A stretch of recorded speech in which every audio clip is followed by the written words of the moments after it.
Arih nafsaka minat tadbiri fama qama bihi ghairuka anka la taqum bihi anta li nafsik.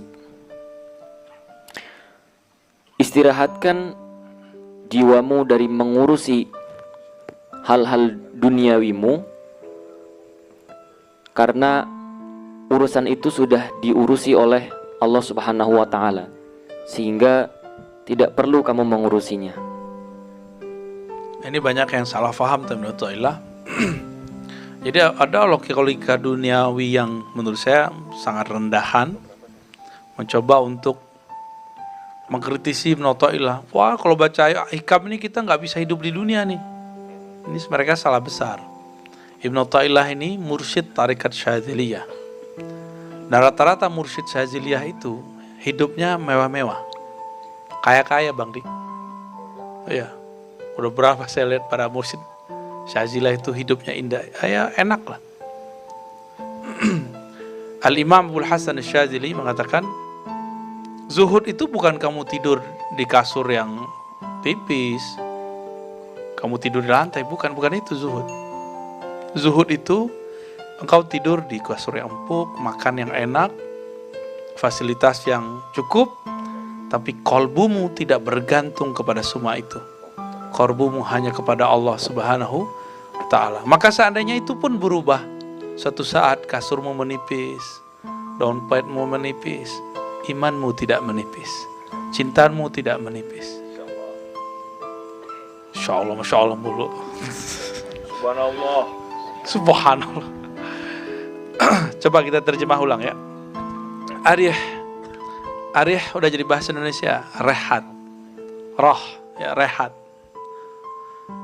Rehatkan nafsak minat tadbir, nafs jiwamu minat tadbir, daripada tadbir. Tadbir dari dabbara yudabbiru, mengatur, mentadbir. Ya, udah jadi bahasa Melayu ya. Mentadbir alam, mengatur alam. Tapi tadbir di sini lebih umum. Ada tadbir berarti urusan dunia, mengurus persoalan dunia.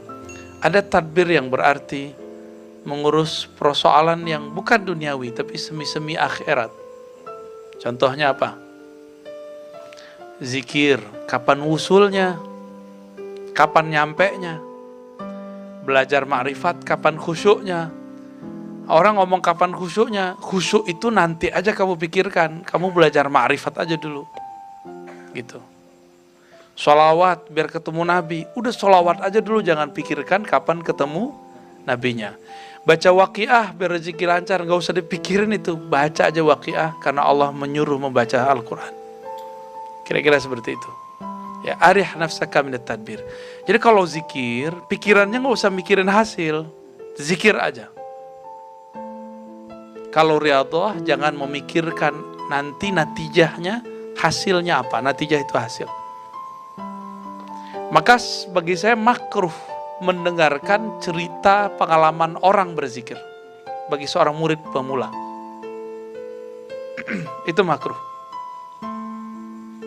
Misalnya nih, Bang Dik denger temen ngomong, aku habis zikir subhanallah kayak terbang gitu. Ntar Bang Dik coba, kok gak terbang-terbang ya? Keberatan badan ente. Oke.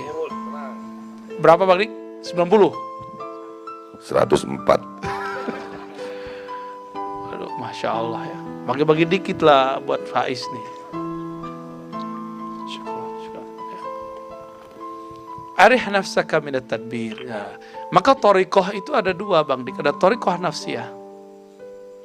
Nah, thariqah nafsiyah ini dibagi dua lagi. Ada thariqah nafsiyah bersanad, berkurikulum, ada mursyidnya, ada wirid-wiridnya. Ada thariqah nafsiyah kebatinan.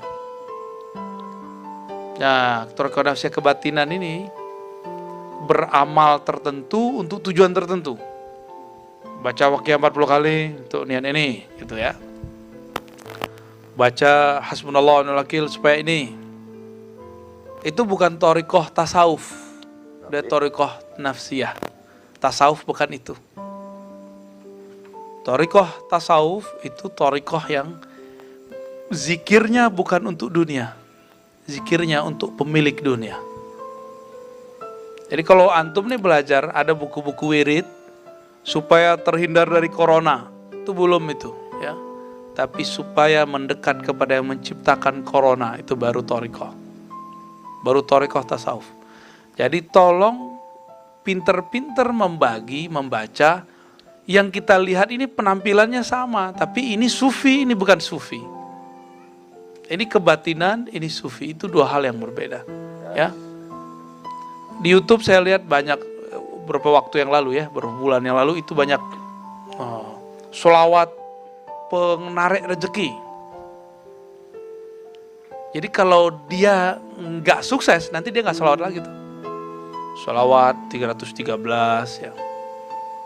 Sallallahu ala Muhammad 313. Mending dengerin Ujang dari Medan ya kan. Sallallahu ala Muhammad. Udah loyo dia. Gak ada juga orang yang datang beli. Akhirnya dia ragu. Jangan-jangan sholawat gak ngefek nih. Gitu.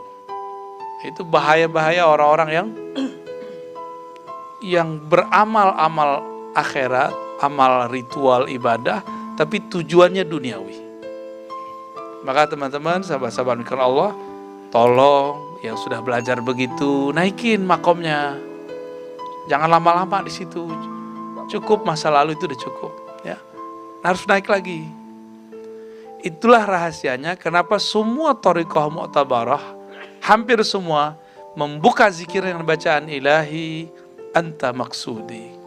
Ya Rabb, ya Allah, hanya Engkau tujuanku. Bukan pengen rezeki banyak, bukan mau tenang juga, bukan mau khusyuk, hanya Engkau. Yang penting aku menyebut namamu, dapat mengingat keindahan-keindahan sifat namamu, bahkan zatmu. Yang penting itu. Kalau seandainya tidak ada tenang, tidak ada rezeki, tidak, yang penting bersama Allah. Kan Allah pemilik semuanya. Apa gunanya kita memiliki rezeki tapi jauh daripada yang beri rezeki? Kalau dekat dengan yang beri rezeki, antum meminta apa aja kan dikasih. Bahkan gak minta, Allah kan maha tahu, alimum bidzati sudur. Allah maha tahu isi kolbu. Maka gak boleh juga modus-modus kita untuk apa ya, gak perlu.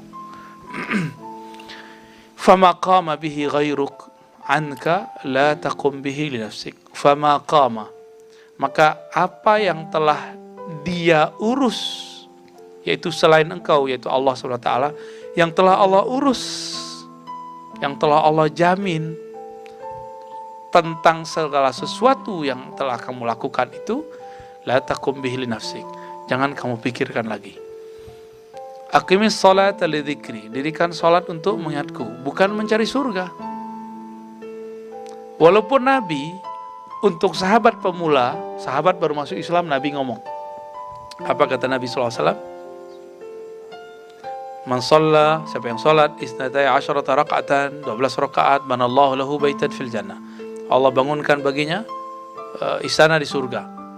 Itu Nabi ngomong ke sahabat-sahabat pemula. Tapi untuk sahabat-sahabat yang sudah tinggi makomnya, Nabi nggak ngomong begitu. Nah, kembali ke Qur'annya, aqimis salata li dzikri. Kamu sholat saja untuk mengingat Allah. Karena mengingat Allah itu di taman-taman surga. Nah, orang awam harus divisualkan surganya. Rumah, kebun-kebun, air yang mengalir, kawin, apalagi Bang Wen. Itu ilustrasi buat orang awam. Tapi orang-orang yang mengerti, Nabi ditanya mengenai apakah yang disebut taman-taman surga? Apa jawaban beliau? Halaqah zikir. Jadi zikir itu adalah inti dari surga itu sendiri. Setiap kita membaca subhanallah, maka ada taman di surga. Muncul taman-taman di surga. Jadi yang sudah punya tabungan, zikir pagi sore, subhanallah, alhamdulillah, wa la ilaha illallah, Allahu akbar. Dia sadar tidak sadar Allah bangunkan. Dengan syarat niatnya tulus. Tapi kalau niatnya untuk menarik rezeki, Allah ambil yang dari surga, Allah kasih sekarang. Nanti kita nggak dapat yang di sana.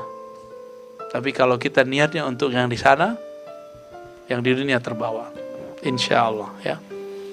Nah, jadi thariqah terbagi dua, thariqah ruhiyah, thariqah yang niatnya cuma ilahi, anta maksudi wa ridhaka matlubi. Ridhamu yang kami cari. Sekarang itu kayak jadi cuma gimmick aja, kayak gaya-gayaan aja baca ilahi anta maksudi wa ridhaka matlubi, tapi batinnya nggak ada. Ya, jadi status, nggak apa-apa sih. Belajar tulus. Tapi jangan hanya sampai pada lip sync. Bacalah itu dalam pengertian saya harus menghabiskan nafsiyah. Keinginan-keinginan. Itu rendah semua itu. Ya. Wallahu a'lam bishawab. Lanjut.